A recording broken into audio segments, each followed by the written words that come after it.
Very good morning to one and all. ప్రభు నామానికి స్తోత్రములు. అందరికీ వందనాలు. దైవవాక్య ధ్యానం నాకు మీరందరూ కూడా సిద్ధంగా ఉన్నారని నమ్ముచున్నాము. ఈ ఉదయకాలం మందు దేవుని యొక్క మాటలను మనం పరిశుద్ధ గ్రంథంలో నుంచి నిర్గమకాండం గ్రంథం 19వ అధ్యాయం 19వ వచనం నుంచి చివరి వరకు ధ్యానం చేయబోతున్నాము. ఇందులో మనం ఇప్పటి వరకు చూసింది మోషేని దేవుడు ఇశ్రాయేలీయులను పరిశుద్ధపరచమని చెప్పాడు, కాన్సంక్రేట్ చేయమని చెప్పారు. ఆ తర్వాత కొన్ని వారికి వార్నింగ్స్ని కూడా ఇచ్చాడు. ఎవరు కూడా పర్వతం దగ్గరకు రాకూడదు, దాని అంచును ముట్టకూడదు, భద్రంగా ఉండాలి అని తెలియపరిచారు. ఈరోజు మనం 19వ వచనం నుంచి ధ్యానం చేయబోతున్నాము. Let us continue it by before asking the Lord for his guidance. Let's ask for the guidance of the Holy Spirit. పరిశుద్ధుడా, మా ప్రియ ప్రభువా, మా దేవ, మా రక్షక,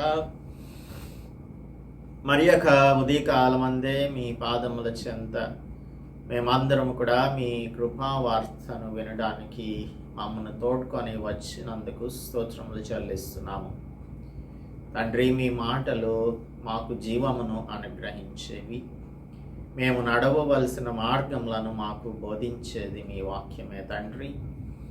అటువంటి మీ వాక్యమును మాకు ఈవిగా అనుగ్రహిస్తున్నందుకై వందనములు చెల్లిస్తూ, ఈరోజు కూడా యాజ్ యూజువల్గా మమ్మల్ని ఏ విధంగా పరిశుద్ధాత్మని చేత నడిపిస్తున్నారో అలాగుననే నడిపించవలసిందిగా కోరుతూ, మీ కుమారుడు మా రక్షకుడు యేసుక్రీస్తు పరిశుద్ధ నామములో ప్రార్థిస్తున్నాం తండ్రి, ఆమెన్.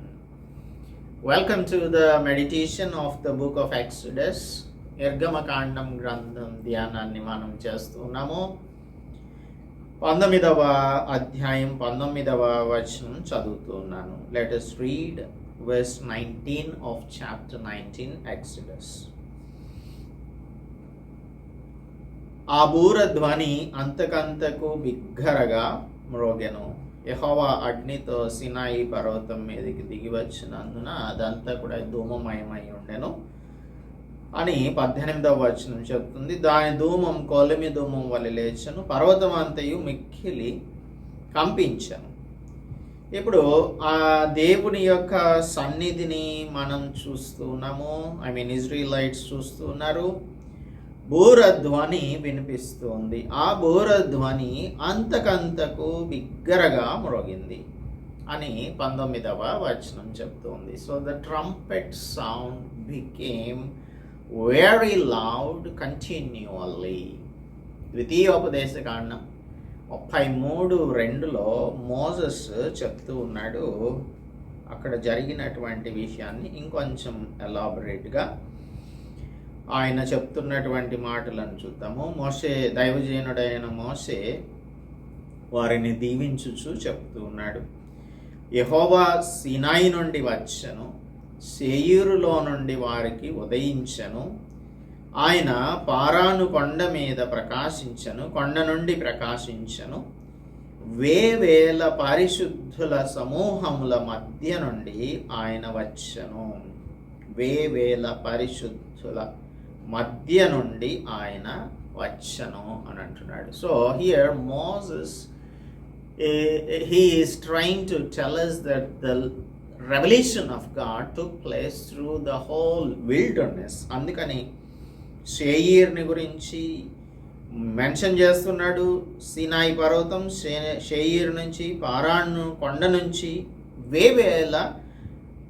వేవేల పరిశుద్ధ సమూహముల మధ్య నుండి, అనగా the holy angels have descended on to mount Sinai along with the lord God. ఒక్క ట్రంపెట్ కాదు వారికి వినిపించింది. బహుశా ఈ దూతలందరూ కూడా ఒక ట్రంపెట్ని పట్టుకొని ఊదుతూ ఉన్నారు కాబట్టి అది ఎకోయింగ్ సౌండ్ లాగా వినిపిస్తూ ఉంది. అది అందుకే వేవేల పరిశుద్ధుల సమూహాలు వచ్చాయి అని చెప్తూ ఉన్నాడు. అలాగే ఇక్కడ దేవుడు దిగివచ్చిన తర్వాత మోషేతో మాట్లాడుతూ ఉన్నాడు. దేవుడు మోషే మాట్లాడుచుండగా దేవుడు కంఠస్వరం చేత అతనికి ఉత్తరం ఇచ్చుచుండెను. ఎక్సోడస్ 33:11లోను, అలాగే డ్యూటరానమీ చాప్టర్ 34:10లోను మనం చూసినట్టయితే ముఖాముఖిగా మోషేతో దేవుడు మాట్లాడెను అని రాయబడి ఉంటుంది. ముఖాముఖిగా, మనం ఫ్రెండ్స్తో ఎలా మాట్లాడుకుంటూ ఉంటామో అలాగా ముఖాముఖిగా మోషేతో దేవుడు మాట్లాడుతూ ఉన్నాడు. ఆయనకు బహుశా 80 సంవత్సరాలు, 80+ ఇయర్స్ ఉంటాయి. అప్పుడు 80+ ఇయర్స్. యెహోవా సీనాయి పర్వతం మీదికి, అనగా ఆ పర్వత శిఖరం మీదికి దిగి వచ్చను. యెహోవా పర్వత శిఖరం మీదికి రమ్మని మోషేను పిలువగా మోషే ఎక్కిపోయాను. 80+ ఉన్నాడు, అయినా కానీ he was in a very good health condition. He was able to go up and down. 8 సార్లు పైకి క్రిందికి వెళ్ళి వచ్చినట్లుగా పరిశుద్ధ గ్రంథం మనకి తెలియజేస్తుంది. 19వ అధ్యాయం 3వ వచనంలో ఆయన వెళ్ళాడు, 7వ వచనంలో తిరిగి వచ్చాడు, 19:8లో వెళ్ళాడు, 14వ వచనంలో తిరిగి వచ్చాడు, 19:20లో వెళ్ళాడు, మళ్ళా 25లో తిరిగి వచ్చాడు, 20వ అధ్యాయం 21వ వచనంలో వెళ్ళాడు, 24వ అధ్యాయం 1-3 వచనాల్లో తిరిగి వచ్చినట్లుగా ఎంప్లాయిడ్ మీనింగ్ ఉంటుంది. అలాగే 24th చాప్టర్ verse 9లోను, 13లోను, 15లోను, 18లోను వెళ్ళినట్లుగాను, క్లైమ్ చేసి మౌంటైన్ని, అనగా సినాయి పర్వతం మీదకి 32:15లో దిగి వచ్చాడు, 32:31లో మరలా వెళ్ళాడు, 33:4లో తిరిగి వచ్చాడు, 32:12లో వెళ్ళాడు, 34లో మరలా తిరిగి వచ్చాడు, 34:4లో వెళ్ళాడు, 34:29లో తిరిగి వచ్చాడు. సో 8 ups and downs ని మనం ఇక్కడ చూస్తున్నాం. He was in a very good health condition. మామూలుగా మనకి 80 సంవత్సరాల వయసు వస్తే మోకాళ్ళన్నీ అరిగిపోయాయని చెప్పి దానికి ఇంజెక్షన్లు చేయడం, తర్వాత ఆపరేషన్లు చేయించుకోవడం చేస్తూ ఉంటాం. తిరగలేనటువంటి పరిస్థితులలో, నడవలేని పరిస్థితులలో ఉంటాం. కానీ మోషే మాత్రం చాలా ఆరోగ్యవంతమైన వానిగా ఉన్నాడు అనేది ఇక్కడ మనకు సూచిస్తుంది. నీ పర్వతం మీదకి రా అనగానే పర్వతం మీదకి వెళ్ళాడు. మరలా పర్వత శిఖరం మీద, అనగా పర్వత శిఖరం మీదకి దిగి వచ్చాను. యెహోవా పర్వత శిఖరం మీదకి రమ్మని మోషేను పిలువగా మోషే ఎక్కిపోయాను. అప్పుడు 21వ వచనం, యెహోవా ప్రజలు చూచుటకు యెహోవా యొద్దకు హద్దు మీరి వచ్చి వారిలో అనేకులు నశింపకుండునట్లు నీవు దిగిపోయి వారికి ఖండితంగా ఆజ్ఞాపించు అని అంటున్నాడు. ఖండితంగా ఆజ్ఞాపించు అని చెప్తున్నాడు. సో ఇక్కడ ఏంటంటే క్యూరియాసిటీ. ఆల్రెడీ 12వ వచనంలో చెప్పాడు కదా, ఏమని, నీవు చుట్టూ ప్రజలకు మేర ఏర్పరిచి మీరు ఈ పర్వతం ఎక్కవద్దు, దాని అంచును ముట్టవద్దు, భద్రం సుమి, ఈ పర్వతం ముట్టు ప్రతివానికి మరణ శిక్ష తప్పక విధింపబడవలెను.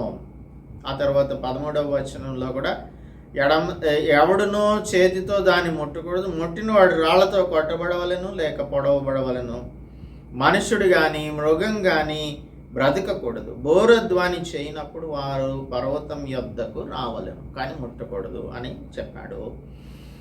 అయితే క్యూరియాసిటీ ఉండొచ్చు కదా కొంతమందికి. They might be tempted to touch the mountain. అందుకని God is forbidding them to do this. ఖండితమైన ఆజ్ఞను ఇస్తున్నాడు. ఖండితమైన ఆజ్ఞ.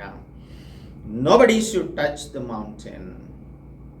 మోషే యెహోవాతో 22వ వచనం చదువుతాను. దిగిపోయి ఖండితంగా ఆజ్ఞాపించుమన్నాడు. మరియు యెహోవా వారి మీద పడకుండునట్లు, బ్రేకింగ్ అవుట్ అనమాట, టు బ్రేక్ అవుట్, యెహోవా యొద్దకు చేరు యాజకులు తమ్ము తామే పరిశుద్ధపరచుకొనవలెనని మోషేతో చెప్పాడు. సో ఈ యాజకులకు సంబంధించినటువంటి విషయం మనం తర్వాత క్లియర్గా తెలుసుకుంటాము. యాజకులు వారి యొక్క ప్రీస్ట్స్ యొక్క డ్యూటీస్ ఏంటి, తర్వాత వారు ఏం చేయాలి, ఎలాగా పరిశుద్ధంగా ఉండాలి, కాన్సెక్రేట్ చేసుకొని ఉండాలి అనే విషయాలన్నీ కూడా మనం ఇదే గ్రంథంలో చదువుకుంటాము. అయితే ఇక్కడ యాజకులు తమ్మును తాము పరిశుద్ధపరచుకోవాలి అని చెప్తూ ఉన్నాడు. ఒకవేళ అలా గనక చెయ్యకపోతే దాని వలన వచ్చే పర్యవసానం ఏంటంటే the lord will break out, వారి మీద పడతాడు. పడకుండానట్లు యెహోవా యొద్దకు చేరేటువంటి వారు పరిశుద్ధపరచుకోవాలని మోషేతో చెప్తూ ఉన్నాడు. So we know God breaking out in the scriptures. తర్వాత మనం చూసేటువంటి బుక్స్లో లేదంటే గ్రంథాలలో ఒక విషయాన్ని చూద్దాము. క్రానికల్స్ ఫస్ట్ క్రానికల్స్ అనగా మొదటి దిన వృత్తాంతముల గ్రంథంలో 13వ అధ్యాయం చూద్దాము. 13వ అధ్యాయం 9వ వచనంలో 13:9 యెహోవా కోపము అతని మీద రగులుకొనెను. ఎవరి మీద? ఉజ్జా మీద. 9వ వచనం చదువును. వారు గిదోను కళ్ళమునొద్దకు వచ్చినప్పుడు ఎడ్లకు కాలు జారినందున మందసం పట్టుకొనవలెనని ఉజ్జా చెయ్యి చాపగా యెహోవా కోపం అతని మీద రగులుకొనెను. ఆయన అతని మొత్తెను గనుక అతడు అక్కడనే దేవుని సన్నిధిని చనిపోయాను. అక్కడనే దేవుని సన్నిధిని చనిపోయాడు అని చదువుకుంటున్నాం. So the anger of the lord burned out against Uzzah. మరి ఈ ఉజ్జా చేసినటువంటి పని ఏంటి అనేది మనకు బాగా తెలుసు. ఏంటంటే అందరూ అనుకుంటారు, ఎందుకు దేవుడు ఈ విధంగా చేశాడు? పొరపాటు చేశాడా ఉజ్జా? ఏంటి, దేవుని యొక్క మందసం పడిపోతుంటే పట్టుకున్నాడు అని అంటారు. కానీ ఇక్కడ ఏం చదువుతున్నాం మనం? గీదోను కళ్ళం వద్దకు వచ్చినప్పుడు ఎడ్లకు కాలు జారినందున. అంటే కాలు జారితే ఎడ్లు పడిపోతాయా? మందసం పడిపోతుందా? పడలేదు కదా. పడిపోయిందని ఎక్కడుంది? పడిపోలేదు. కాలు జారినందున మందసం పడిపోయిందని రాయలేదు. మందసమును పట్టుకొనవలెనని. అంటే ఇక్కడ ఉజ్జా ఏమనుకుంటున్నాడంటే, it is my responsibility to save the integrity of God అని అనుకుంటున్నాడు. మొట్టమొదటిగా మనం లేవీకాండంలోను నిర్గమకాండంలోను చూసినట్లయితే దేవుని యొక్క మందసానికి మోతకర్రలు ఉండాలి. ఆ మోతకర్రలను కొహాతీయులు క్యారీ చేస్తూ ఉండాలి. This is the responsibility of Kohathites to take the ark of covenant. వారి భుజాల మీద మోయాల్సి ఉంటుంది. బండి చేసి బండి మీద పెట్టడం అనేది ఒక తప్పు. రెండోది, అది కాలు జారింది కాబట్టి ఎడ్లకు మందసాన్ని పట్టుకోవాలనుకోవడం అనేది ఉజ్జా అనుకుంటున్నాడు. దేవుడు నాకు అంటే ఓవర్ ఎంథూజియాజం ఆర్ క్యూరియాసిటీ అనేది మనం ఇక్కడ అర్థం చేసుకోవాల్సి ఉంటుంది. God knows about himself. కానీ దేవునికి మనం ఏదో సహాయం చేస్తున్నాం అన్నట్లుగా మన యొక్క ప్రవర్తన చాలాసార్లు ఉంటూ ఉంటుంది. అటువంటి రెస్పాన్సిబిలిటీని ఫీల్ అవుతున్నారే, అది ఇట్స్ రాంగ్ అనేది తెలియపరచడానికి ఇక్కడ ఉజ్జా మీద దేవుని యొక్క కోపం రగులుకుంది. అలాగనే మనము ఇంకొక విషయాన్ని కూడా అపొస్తలుల కార్యముల గ్రంథంలో 5వ అధ్యాయంలో చూస్తాము. అక్కడ ఆది సంఘంలో అందరూ కూడా తమ యొక్క ఆస్తులను అమ్మి అపొస్తలుల పాదాల దగ్గర పెడుతూ ఉన్నారు. ఒక వైఫ్ అండ్ హస్బెండ్ ఉన్నారు, ఒక కపుల్ ఉన్నారు. అననయాస్ అండ్ సఫేరా అని ఇద్దరు ఉన్నారు. అననయ సఫేరాలు. వీళ్ళు కూడా వారి యొక్క పొలాన్ని అమ్మారు, కొంత డబ్బును దాచిపెట్టుకున్నారు. అది ఆ మిగిలినటువంటి డబ్బును తీసుకొచ్చి పీటర్ దగ్గర పెట్టారు. పీటర్ దగ్గర పెడితే ఏం జరిగిందో చూడండి. 5వ వచనంలో 4వ వచనం చదువుదాం. అది నీ వద్ద ఉన్నప్పుడు నీదే కదా అని, అంటే ఆ డబ్బుల గురించి. అననీయ, నీ భూమి వెలలో కొంత దాచుకొని పరిశుద్ధాత్మని మోసపుచ్చుటకు సాతాను ఎందుకు నీ హృదయమును ప్రేరేపించను? అది నీ వద్ద ఉన్నప్పుడు నీదే కదా, అమ్మిన పిమ్మట అది నీ వశమై ఉండలేదా? ఎందుకు ఈ సంగతి నీ హృదయంలో ఉద్దేశించుకున్నావు? నీవు మనుషులతో కాదు దేవునితోనే అబద్ధమాడితివి అని చెప్పగానే ఏం జరిగింది? అననీయ ఈ మాటలు వినుచునే పడి ప్రాణం విడువగా వినిన వారి కందరికి మిగుల భయం కలిగింది. ఆ తర్వాత సప్పీరా కూడా వచ్చింది. ఆమె కూడా ఇంతకేనా మీరు, అందుకు ఆమె ఇంతకేనా అమ్మారంటే అవును ఇంతకే అని చెప్పింది. అప్పుడు ప్రభు యొక్క ఆత్మను శోధించుటకు మీరు ఎందుకు ఏకీభవించిరి? ఇదిగో నీ పెనిమిటిని పాతిపెట్టిన వారి పాదములు వాకెట్నే ఉన్నాయి, వారు నిన్నును మోసుకొని పోదురని అంత చెప్పగానే వెంటనే ఆమె అతని పాదాల యొద్ద పడి ప్రాణం విడిచింది అని చదువుకుంటాం. So this is what the breaking out of the lord. అప్పటికప్పుడే దేవుడు తన యొక్క కార్యాన్ని చూపిస్తూ ఉన్నాడు. ప్రీస్ట్స్ అనేటువంటి వారు చాలా జాగ్రత్తగా ఉండాలి. అనగా మనం కూడా దేవుని యొక్క ప్రీస్ట్స్ అనే పీటర్ రాస్తూ ఉన్నాడు కదా, 2వ పత్రికలో రాసినప్పుడు మనము రాజులైన యాజక సమూహము అని అంటాడు. ఈ రాజులైన యాజక సమూహం. హెబ్రీయులకు రాసిన పత్రిక 10వ అధ్యాయం 31వ వచనంలో రాయబడి ఉన్నటువంటి మాట ఏంటంటే, హీబ్రూస్ చాప్టర్ 10:31లో జీవము గల దేవుని చేతిలో పడుట భయంకరము అని అంటాడు. It's a dreadful thing to fall in to the hands of the living God. So ఇక్కడ మనం చూస్తున్నది ఒకటి ఏంటి, I mean we talked about Uzzah, రెండవది we talked about Ananias and Sapphira. వీరిని దేవుడు ఏ విధంగా బ్రేక్అవుట్ చేశాడు అనే విషయాన్ని మనం గమనిస్తూ ఉన్నాము. ప్రీస్ట్హుడ్ అనేది it's a deadly serious business. కాబట్టి ఎవరైనా సరే దేవుని యొక్క యాజకులమని బోధకులమని చెప్తున్నారో, బోధకుల దగ్గర నుంచే అసలైన జడ్జ్మెంట్ స్టార్ట్ అవుతుంది. అందుకని బోధకులు కాకుండా ఉండడమే మంచిది. ఈ బోధకులైనటువంటి వారు, or we can also call them priests, యాజకులు అని కూడా మనం పిలవచ్చు. ఇది we need to necessitate ourselves to be holy, to come near God. మనకు లేవియ కాండంలో ఈ యాజకుని కుమారులే వాళ్ళు 10వ అధ్యాయంలో కనుక చూసినట్టయితే ఇద్దరున్నారు. ఎవరు? అహరోను కుమారులు నాదాబు అబీహు అనేటువంటి వారు ఇద్దరున్నారు. వారు ఏం చేశారంటే అన్య అగ్నిని తీసుకొని దేవుని యొక్క సన్నిధిలోనికి తెచ్చారు. 10:1లో యెహోవా తమకు ఆజ్ఞాపింపని వేరొక అగ్నిని ఆయన సన్నిధికి తేగా యెహోవా సన్నిధి నుండి అగ్ని బయలుదేరి వారిని కాల్చివేశాను.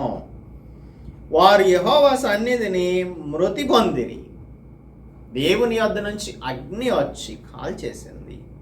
సో ప్రీస్ట్స్ అంటే ఎట్లా పడితే అట్లా ఉండటానికి కుదరదు, ఏది పడితే అది మాట్లాడటానికి కుదరదు, ఏది పడితే అది చేయడానికి ఏమాత్రం కూడా ఉండదు. We are all the priests of God. కాబట్టి మనం ఇష్టం వచ్చినట్టు ఏది చేస్తాము, చెయ్యాలి అని అనుకుంటే అది చేయడం అనేది సాధ్యం కాదు అని దైవవాక్యం ద్వారా దేవుడు మనకు తెలియజేస్తున్నాడు. That's the reason why the lord is giving another warning. 23వ వచనంలో యెహోవాతో మోషే అంటున్నాడు, ప్రజలు సీనాయి పర్వతం ఎక్కలేరు, నీవు పర్వతమునకు మేరలు ఏర్పరిచి దాన్ని పరిశుద్ధపరచవాలని మాకు ఖండితంగా ఆజ్ఞాపించావు కదా. అందుకని we have given these instructions unto the Israelites. మేము వారికి ఆజ్ఞాపించేశాము కాబట్టి వారు రారు అని చెప్పి చెప్తూ ఉన్నాడు మోషే. కనుక already they are already warned. Another warning ఇవ్వమని చెప్పాము, ఆ వార్నింగ్ కూడా మేము ఇచ్చేసాము. కాబట్టి వారు రారు. We are all small and weak human beings and he is a great and holy God. ఆయన పరిశుద్ధుడైన దేవుడు, మహోన్నతుడైన దేవుడు. మనమేమో బలహీనులము, అత్యంత అల్పమైనటువంటి మానవులము.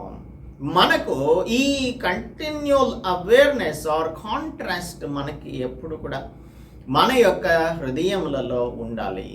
ఉన్నప్పుడు మాత్రమే ఆ దేవదేవునికి మనం భయపడుతూ ఉంటాము. కాబట్టి మనం ఇప్పుడు చూస్తున్నటువంటి సమకాలీన క్రైస్తవ లోకంలో ఈ ఆర్క్ ఆఫ్ ద కావెనెంట్ ఉన్నప్పుడు ఏ విధంగా ఇజ్రాయేలీలు జాగ్రత్తగా ఉండేవారు, భయపడుతూ ఉండేవారు అనేది ఈ దినాలలో చర్చ్లో అది ఆ భయం కనిపించట్లేదు. We must know the awesomeness of God's absolute holiness. ఆయన పరిశుద్ధతను గురించి, అబ్సల్యూట్ ప్యూరిటీని గురించి మనం కానీ అర్థం చేసుకోలేకపోతే మనల్ని దేవుడు బ్రేక్అవుట్ చేసేస్తాడు అంతే. సో యెహోవా ఇక్కడ ఏమంటున్నాడు, వారి మీద పడకుండునట్లు. ఈ దినాలలో అయితే మరి దేవుని యొక్క కోపం ఇలాగ రగులుకోవట్లేదు కాబట్టి మనం ఎన్ని వేషాలు వేసినా సరిపోతుంది. కానీ ఏదో ఒక దినాన్న దేవుడు దానికి జడ్జిమెంట్ని ఇస్తాడన్న సంగతి ఖచ్చితంగా తెలుసుకోవాల్సి ఉంటుంది. మనం ఎంత దేవుని దగ్గరకు, ఎంత దేవుని ఈ లోకంలోనికి తీసుకొని వచ్చి కలిపేయాలని అనుకుంటామో అంతగా దేవుడు మనకు దూరం అయిపోతూ ఉంటాడు. మనం అనుకుంటాము ఈ లోకాన్ని దేవుణ్ణి ఏకం చేసేద్దాం అన్నట్టుగా, అన్ని మతాలు ఒకటే, అన్ని చెప్పేది సారాంశం ఒకటే, అందరూ ఒకటే, మీరు ఒకటే, మేము ఒకటే అని చెప్పి అందరితో కూడా కలిసిపోయి క్రైస్తవులు సర్వమత ప్రార్థనల్లో కూడా పాల్గొంటూ ఉంటారు. వేరే మతాల వాళ్ళు ప్రార్థన చేస్తూ ఉంటారు, అక్కడికి వెళ్ళి మనం కూడా ప్రార్థన చేస్తూ ఉంటాం. అంటే మనము వాళ్ళు ఏకమైపోయినట్టే. మనది కూడా వన్ ఆఫ్ ద రిలీజియన్స్ కాబట్టి వాళ్ళు కూడా వారి యొక్క రిలీజియస్ ప్రేయర్స్ చేస్తున్నారు, మేము కూడా మా రిలీజియస్ ప్రేయర్ చేస్తున్నాము. It is becoming religious. So religiosity కాదు దేవునికి కావాల్సింది, ప్రత్యేకత కావాలి. మనం ప్రత్యేకంగా ఉండాలి అనేది దేవుడు కోరుకుంటూ ఉన్నాడు. So if people break through, Jehovah will break out అనేది చెప్తూ ఉన్నాడు. అందుకు యెహోవా నీవు దిగి వెళ్ళుము, మరలా నీవును నీతో అహరోనును ఎక్కి రావాలను. అయితే యెహోవా వారి మీద పడకుండునట్లు. This is yet another warning. యాజకులను ప్రజలను ఆయన యొద్దకు వచ్చుటకు మీరకూడదు, బౌండరీస్ని మీరకూడదు. ఆయన వారి మీద పడునేమో అని అతనితో చెప్పగా మోషే ప్రజల యొద్దకు వెళ్ళి వారికి ఆ మాట చెప్పాడు. సో ఇక్కడ దేవుడు మనకు ఎంతవరకు బయలుపరుస్తాడో దాన్ని మాత్రమే మనం సొంతం చేసుకోవాలి, కానీ ఆ ఫోర్బిడెన్ థింగ్స్ కావాలని మనం అనుకోకూడదు. The desire for the forbidden knowledge. ఆదాము హవ్వలు ఏం చేశారు, ఈ పండ్లను తినదినమున మీరు చస్తారు అని చెప్పాడు దేవుడు. చెప్పినప్పుడు అసలు ఆ పండు ఎలా ఉంటుందో తినాలన్న ఉద్దేశం వారికి కలిగింది. మంచి చెడ్డల తెలివిని వారు సొంతంగా తెలుసుకోవాలని అనుకున్నారు, దేవుని యొక్క దృష్టిలో నుంచి కాకుండా. That ruin the whole humanity. మానవాళ్ళంతా కూడా పాపంలోనికి తీసుకొని వెళ్ళిపోయారు మన యాన్సెస్టర్స్. కాబట్టి మన పితరులు చేసినటువంటిది ఏంటంటే curiosity for the forbidden knowledge. దేవుడు మీరు ఎంతవరకే రావాలి అంటే అంతవరకే వెళ్ళాలి, మీరు ఎంతవరకే తెలుసుకోవాలి అంటే అంతవరకే తెలుసుకోవాలి, ఎంతవరకే మీరు చెయ్యాలంటే అంతవరకే మనం చెయ్యాలి. అనవసరమైన విషయాలన్నింటినీ కూడా మనం ఎట్టి పరిస్థితుల్లోనూ అడగకూడదు, తెలుసుకోవడానికి ప్రయత్నం చేయకూడదు. ఉజ్జా ఏం చేశాడు, హీ బ్రోక్ ద బౌండరీస్. తన యొక్క సరిహద్దును లేదంటే తన యొక్క హద్దును మీరాడు. He paid the price for that. దానికి తగినటువంటి వెలను తాను చెల్లించాల్సి వచ్చింది. సో 25వ వచనంలో మనం చూస్తున్నది ఈ ప్రీ లా నెరేటివ్ అనేది పూర్తవుతుంది. అయితే మనకు 2వ పేతురు పత్రిక చెప్తున్నట్టుగా మనమందరం కూడా Kingdom of priests. Church is a Kingdom of priest and it has to obey the word of God. How to apply this అనేది, ఈ వాక్యాన్ని మనకు ఏ విధంగా అప్లై చేసుకోవాలంటే మనందరం కూడా రాజులైన యాజక సమూహంగా దేవుని చేత ఏర్పరచబడ్డాము. So the church is God's. అప్పుడు మనం చేయాల్సింది we have to obey the word of God. దానికి మనకు ఒక మీడియేటర్ ఉన్నాడు, అది యేసుక్రీస్తు ప్రభు. He is approved by the father. ఆయన తండ్రి చేత అభిషేకించబడినటువంటి వారు. కాబట్టి ఆయన యొక్క గ్లోరీని డిస్ప్లే చేయడానికి మనలను ఆయన పిలుచుకున్నాడు. కాబట్టి ఆయన యొక్క మహిమను గురించి ఇతరులకు తెలియచేయడానికి మనం ఆయన యాజకులుగా పనిచేయాల్సి ఉంటుంది. So what are we to do అంటే we must receive the word of God, we must be set apart, మనలను మనం ప్రత్యేకపరచుకోవాలి. We must be cleansed and we can only come after the third day, 3వ దినమున.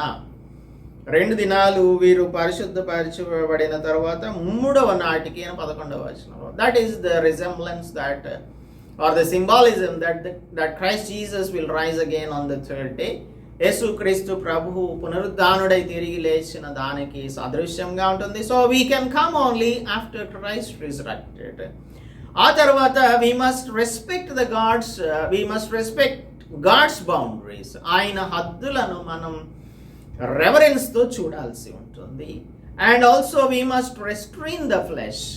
అందుకే మీరందరూ కూడా మీరు బట్టలు ఉతుక్కొని సిద్ధంగా ఉండండి అంటే క్లెన్స్ యువర్ సెల్వ్స్, మిమ్మల్ని మీరు పరిశుద్ధపరచుకోవాలి. పరిశుద్ధపరచుకున్న తర్వాత we must know that we have come to a Holi God. ఎలాగా? పరిశుద్ధమైన దేవుని సన్నిధిలోనికి రావాలి అని మనకు ఈ వాక్యం అప్లికేషన్ని చేసుకోవాల్సి ఉంటుంది. మౌంట్ సైనాయి తర్వాత మౌంట్ సయన్కి ఉన్నటువంటి డిఫరెన్స్ ఇదే. అదే క్రొత్త నిబంధన కాలంలో చెప్తున్నటువంటి మాట. ఆ దినాన్న ఇజ్రాయేలీలు అయితే భయపడిపోవాల్సి వచ్చింది. అయితే మనం దేవుని యొక్క సన్నిధిలోనికి రావడానికి దేవుడే ఒక మార్గాన్ని ఏర్పరిచాడు. 12వ అధ్యాయంలో చూసినట్టయితే 18 నుంచి 24 వరకు, ఈ 18 నుంచి 24 వరకు మనం ఆల్రెడీ చదువుకున్నాము. 22 నుంచి చూద్దాము. ఇప్పుడైతే సియోను అను కొండకును జీవము గల దేవుని పట్టణమునకును అనగా పరలోకపు యెరూషలేమునకును వేవేల కొలది దూతల యొద్దకును పరలోకమందు రాయబడి ఉన్న జ్యేష్ఠుల సంఘమునకును వారి మహోత్సవమునకును అందరి న్యాయాధిపతి అయిన దేవుని యొద్దకును సంపూర్ణ సిద్ధి పొందిన నీతిమంతుల ఆత్మ యొద్దకును క్రొత్త నిబంధనకు మధ్యవర్తి అయిన యేసునొద్దకును హేబేలు కంటే మరీ శ్రేష్టముగా పలుకు ప్రోక్షణ రక్తమునకును మీరు వచ్చి ఉన్నారు. This is the difference between సైనాయ్ and Zion. అప్పుడైతే భయంతో వణుకుతూ ఉండేటువంటి వారు, ఇప్పుడు మనం దేవుని యొక్క సన్నిధిలోనికి ధైర్యంగా వెళ్ళేటువంటి కృపను దేవుడు మనకు అనుగ్రహించాడు. ఆయన సన్నిధికి మనం వెళ్ళవచ్చు, ఆయన సన్నిధిలోనికి మనం ధైర్యంగా వెళ్ళవచ్చు అని 4వ అధ్యాయం ఈ హెబ్రీయులకు రాసినటువంటి పత్రికలో మనకు తెలియజేస్తూ ఉన్నాడు దేవుడు. కాబట్టి మీరు సమయోచితమైన సహాయం కొరకు కృప పొందినట్లు ధైర్యంతో కృపాసనం యొద్దకు చేరుదము. 4:16 వచనం చెప్తుంది. సో ధైర్యంతో మనం దేవుని దగ్గరకు వెళ్ళవచ్చు అని ఈ వాక్యం యొక్క అప్లికేషన్ మనకు తెలియజేస్తుంది. So we can go in to the presence of the lord. Sinai పర్వతం దగ్గర భయపడిపోయినట్లుగా మనం భయపడవలసిన అవసరం, but we should have reference to the word of God and the holiness of God. మనకు దేవునికి మధ్యన ఉన్న కాంట్రాస్ట్ని మాత్రం ఎప్పుడు మర్చిపోకుండా జాగ్రత్త పడుతూ పరిశుద్ధుడైన దేవునితో మనం డీల్ చేస్తున్నాము అన్న సంగతిని జ్ఞాపకంలో ఉంచుకొని భయంతో వణుకుతో దేవునికి మనము విధేయులంగా ఉండాల్సి ఉంది. We should serve the lord with fear and rejoicing with trembling అని అంటాడు. రిజాయిసింగ్ విత్ ట్రెంబ్లింగ్ అని అంటాడు కీర్తనకారుడు 2వ కీర్తనలో 11వ వచనంలో. So serve the lord with fear and rejoicing with tremble. ఇది చాలా విచిత్రంగా అనిపిస్తుంది. భయపడుతూ ఉన్నప్పుడు సంతోషించడం ఎలా కుదురుతుంది అంటే that is possible only with us. ఎందుకంటే ఆయన దేవుడు, మన దేవుడు కాబట్టి మనం ఆయన దగ్గరకు ధైర్యంగా వెళ్ళొచ్చు, వణుకుతూ వెళ్ళి సంతోషంగా ఉండొచ్చు. So we should understand this mystery. ఇదంతా కూడా మనకు దేవుడు అర్థమయ్యే రీతిలో విశదీకరించారని నమ్ముచున్నాము. దీనిని మన జీవితాలకు అప్లై చేసుకుందాం. మనం ఇష్టం వచ్చినట్టుగా ప్రవర్తించడానికి వీలేదు. నాదాబు, అబీహులు, అననీయ, సఫీరాలు, అలాగే ఉజ్జా మనకు ఎగ్జాంపుల్స్గా ఉన్నారు. కాబట్టి మనం ఇష్టం వచ్చింది ఇప్పుడు బ్రేక్ త్రూ అని చాలామంది చెప్తున్నారు. బ్రేక్ త్రూ అంటే అదేదో ఒక గొప్ప విషయాన్ని మనము ఇప్పటికిప్పుడే పొందేస్తున్నాము అని చెప్తుంటారు. Be careful. If you want a breakthrough like this, ఎటువంటి విధంగా ఉజ్జల్ లాంటి బ్రేక్ త్రూ కావాలని అనుకున్నట్టయితే హీ విల్ బ్రేక్ అవుట్. ఆయన మన మీద పడతాడు అన్న సంగతి జ్ఞాపకంలో ఉంచుకుంటే మనం ఒళ్ళు దగ్గర పెట్టుకొని దేవుణ్ణి ఆరాధించే వారంగా ఉంటాం. సో ఆరాధించడం అన్నప్పుడు we should worship knowing the worship of God. దేవుని యొక్క ఆ గొప్పతనాన్ని, ఔన్నత్యాన్ని అర్థం చేసుకొని ఆయనను ఆరాధించవలసి ఉంటుంది. ఎలా పడితే అలాగా ఆరాధించడం కుదరదు. ప్రార్థించుకుందాం. పరిశుద్ధుడా మా ప్రియ ప్రభువా, మీ అబ్సల్యూట్ హోలీనెస్ని మేము ఎల్లప్పుడూ కూడా కాంట్రాస్ట్లో, మా వీక్నెస్కి కాంట్రాస్ట్లో చూచుకొని వీఆర్ మియర్ హ్యూమన్ బీయింగ్స్ అని, వీఆర్ ఆల్ వీక్లింగ్స్ అన్న సంగతిని జ్ఞాపకం ఉంచుకొని, మహోన్నతుడైన దేవుడవు, పరిశుద్ధుడైన దేవుడవు నీవు కాబట్టి మీ సన్నిధిలోనికి గౌరవప్రదంగా మేము వచ్చి మీకు ఇవ్వవలసినటువంటి రెఫరెన్స్ని ఎల్లప్పుడూ కూడా ఇచ్చేవారంగా ఉండున్నట్లు, దేవుణ్ణి వరల్డ్కి దగ్గర చేద్దామని కాదు, కానీ ఈ లోకమునే విడిచిపెట్టి దేవుని వద్దకు మేము చేరాలి అంటే ఆత్మ సంబంధమైన ఆరాధనను చేయాల్సి ఉంటుందన్న సంగతిని మాకు బోధించినందుకై స్తుతులు చెల్లిస్తూ, ఆ విధంగా మిమ్మల్ని ఆరాధించగలగడానికి మాకందరికీ సహాయం అనుగ్రహించమని క్రీస్తు యేసు పరిశుద్ధ నామములో ప్రార్థిస్తున్నాం తండ్రి. ఆమేన్. So let us understand what is consecration, cleansing and making ourselves apart from this world so that we'll be able to work as the priests for the living God. May the Lord help us. Amen.